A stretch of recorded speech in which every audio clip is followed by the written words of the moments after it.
तो नमस्कार दोस्तों, आप लोग का स्वागत है मेरे यूट्यूब चैनल। जैसा कि मैंने अपने पिछले शॉर्ट वीडियो में बताया था, मेरा आज का वीडियो होने वाला है आने वाले 2026 के यूपी ग्राम पंचायत इलेक्शन का। मेरे आज की इस वीडियो में हम समझेंगे कि ग्राम पंचायत में चुनाव के दौरान होने वाली भ्रष्टाचार की पूरे प्रक्रिया।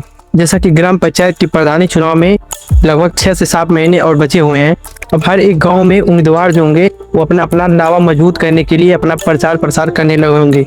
और इस समय चाय की दुकानों पे फ्री में चाय पिलाने शुरू हो गई होगी। कुछ दिन बाद फ्री का दारू भी बंटने लगेगा। धीरे धीरे गांव की सड़कों की पुलों पर सभी प्रत्याशी अपने पोस्टर और बैनर लगाने लगेंगे और सबको ही लगता होगा कि अब की बार मैं प्रधान। पर यहाँ पर जनता का प्लान कुछ और होता है। ये देश का एकमात्र ऐसा चुनाव होता है जिसमें भ्रष्टाचार का मुख्य कारण नेता नहीं बल्कि जनता होती है। अब यहाँ से शुरू होता है वोट की कीमत का खेल। हर कोई अपने वोट का कीमत तय करता है। कोई 5,000, कोई 4,000, कोई 2,000, तो यहाँ तक कि कोई एक चाय और यहाँ तक कि कोई एक दारू की बोतल पे अपने वोट का सौदा तय करते हैं। इन लास्ट के चुनाव के लास्ट 2-3 महीनों में प्रधान प्रत्याशियों को दबा के पैसा खाया जाता है।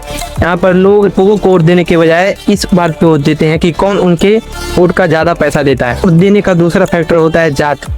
यहाँ के ग्रामीण चुनाव में जो वोट पड़ते हैं वो अधिकांशतः जो है पैसे के बाद अगर किसी चीज के लिए पढ़ते हैं तो जात के लिए पढ़ते हैं। इस बात से फर्क नहीं पड़ता कि वह आदमी कैसा है, कैसा उसका स्वभाव है, कैसा उसका चरित्र है। वो लोग बस ये देखते हैं कि मेरे कास्ट का है, मेरी जात का है। तो यहाँ पे बहुत से पैसों को खर्च करने के बाद और बहुत सी हराम की चीजें गाँव वालों को जाने के बाद किसी तरह से प्रधान चुनाव जीतता है, जिसमें उसका बहुत सा खर्चा होता है। यहाँ से चालू होता है अगला चरण। अब वो बेचारा प्रत्याशी जो कि गांव में घर घर लोगों के दरवाजे पे वोट मांगने जाता था, अब वो गांव का मालिक बन चुका है। और यहाँ पर प्रधान जी का पहला लक्ष्य होता है अपने द्वारा किए गए चुनाव में खर्चों का वसूली करना। इस तरह जनता ने उनका खूब हराम का पैसा खाया है। उनकी बारी होती है कि वो भी जनता का खून चूसें और उसमें से अपने के द्वारा किए गए आर्थिक व्यय की पूर्ति करें। अब यहाँ पर मैं आप लोगों को बताने वाला हूँ कि किस तरह से एक ग्राम प्रधान अपने द्वारा किए गए खर्चों की पूर्ति करता है। यहाँ शुरुआत होती है गांव में भ्रष्टाचार के पहले चरण की। अब यहाँ पर सरकार द्वारा प्रधान जी के पास बहुत से फंड भेजे जाते हैं गांव में काम करवाने के लिए, जैसे आरसीसी रोड का पैसा, मनरेगा का पैसा और शौचालय का पैसा, आवास का पैसा और भी बहुत सारे कारणों के लिए सरकार द्वारा प्रधान जी के पास फंड भेजे जाते हैं ताकि गाँव का विकास हो सके।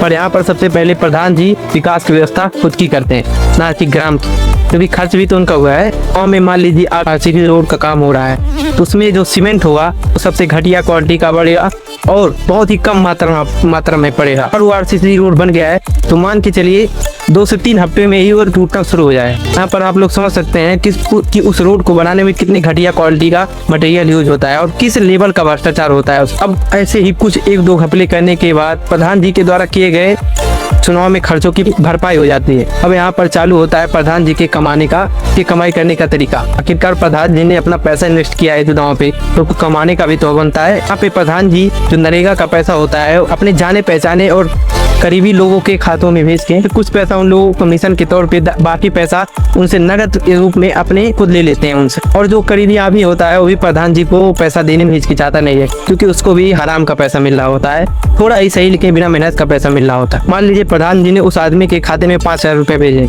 तो उसमें से वो 200 रुपए उस आदमी को दे के प्रधान जी 4800 रुपए लगभग खुद ले लेते हैं। और ये तो कुछ भी नहीं, जो सबसे घटिया क्वालिटी का भ्रष्टाचार होता है वो अब शुरू होता है। गाँव के जो जरूरतमंद लोग होते हैं जिनको सच में सरकारी आवास और शौचालय की आवश्यकता होती है, प्रधान जी उनको सुविधाएं देने के बदले में उनसे कमीशन के तौर पे उसका 20% 30% पहले ही उनके खाते में सरकार की वो धनराशि भेजने के लिए उनसे एडवांस में ही उसका 20-30% लेते हैं।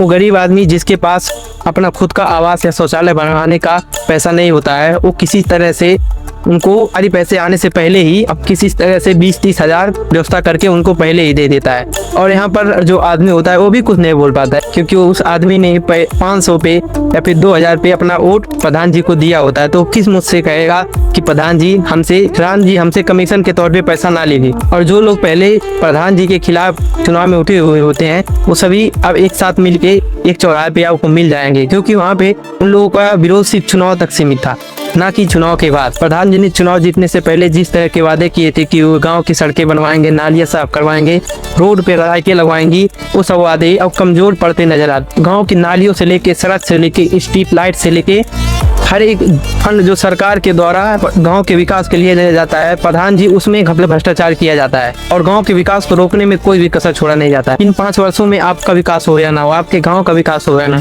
आपके गाँव की सड़कें सही हो या ना हो, आपके चौराहों की लाइट सही हो या ना हो, आपकी समस्याएं हल हुई हो या ना हुई हो, आपका अधिकार आपको मिला हो या ना मिला हो, लेकिन प्रधान जी का विकास भरपूर होता है। तो प्रधान जी जो दबी हुई आवाज में आपसे वोट मांगने आए थे, वो अब गांव के एक मजबूर और दमदार व्यक्ति बन चुके हो। और यहाँ पर प्रधान जी के साथ साथ गांव की जनता भी इतनी भ्रष्ट होती है कि वो प्रधान जी के खिलाफ आवाज नहीं उठा पाती है, एकजुटता के साथ आवाज नहीं उठा पाते हैं, क्योंकि उन लोगों ने अपना वोट 500 रुपए, 1000 रुपए और हराम की दारू पे बेचा है। उन प्रधान जी के साथ गांव के 4-5 चाटुकार हमेशा आप घूमते हुए देखेंगे। मजे की बात तो है प्रधान जी उनका भी विकास नहीं करते हैं। वक्त आने पे प्रधान जी उनको भी ठेंगा दिखा देते हैं, क्योंकि प्रधान जी को अच्छे से पता होता है कि अगले चुनाव में इन लोगों को वापस लाने के लिए ज्यादा एफर्ट नहीं डालना पड़ेगा, सिर्फ 500-1000 रुपए और फ्री की दारू, और फिर से लोग मेरा प्रचार करने के लिए तैयार हो जाएंगे।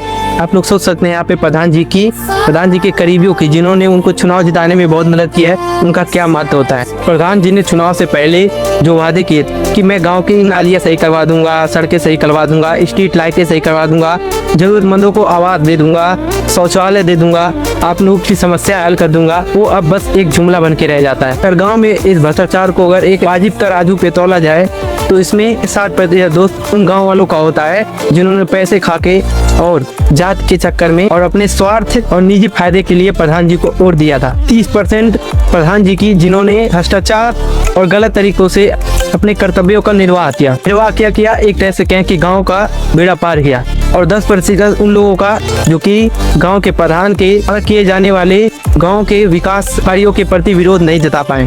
अगर 1-2 लोग गांव में हो रहे उस भ्रष्टाचार के विरुद्ध बोलते हैं तो प्रधान जी सुबह फोन पर ले जाके एक कप चाय और 5 रुपए की नमकीन खिला के अपनी ओर कर लेते हैं। इस तरह का विरोध होता है गाँव में, और उस भ्रष्टाचार के खिलाफ अगर कोई आवाज उठाता भी है तो प्रधान जी के वो विरोधी जो कि चुनाव में उनके खिलाफ खड़े हुए थे, क्योंकि उन लोगों को भी चुनाव जीतना था और वो उसमें असमर्थ रहे, तो प्रधान जी के हर एक कार्य का विरोध करने लगते हैं, जो कि सही भी होता है, लेकिन उसमें निजी स्वार्थ की वजह से कोई भी उनका समर्थन नहीं करता है। तो धन्यवाद दोस्तों मेरा वीडियो यहाँ तक देखने के लिए, क्योंकि पार्ट 1 का लेंथ यहाँ पे ज्यादा हो रहा है, तो इस वीडियो को मैं यहीं पर रोकता हूँ और पार्ट 2 में कवर करूंगा कि किस तरह प्रधान जी लास्ट के 1 साल में किस तरह से तेजी से काम करते हैं और ईमानदारी से काम करते हैं, और उनके काम करने की गुणवत्ता में भी सुधार होने लगता है, क्योंकि उनको चुनाव जीतना होता है, वे फिर से विनम्र हो जाते हैं। और बात करेंगे किस तरह प्रधान जी गांव की महिलाओं को और अगले चुनाव के लिए प्रधान जी क्या बैकअप तैयार करते हैं, और किस तरह से हम लोग इस भ्रष्टाचार को रोक सकते हैं और अपने गांव की हालातों को बदल सकते हैं, और एक आदर्श चुनाव कैसा होना चाहिए और हमको किन मुद्दों पर वोट देना चाहिए, और एक प्रधान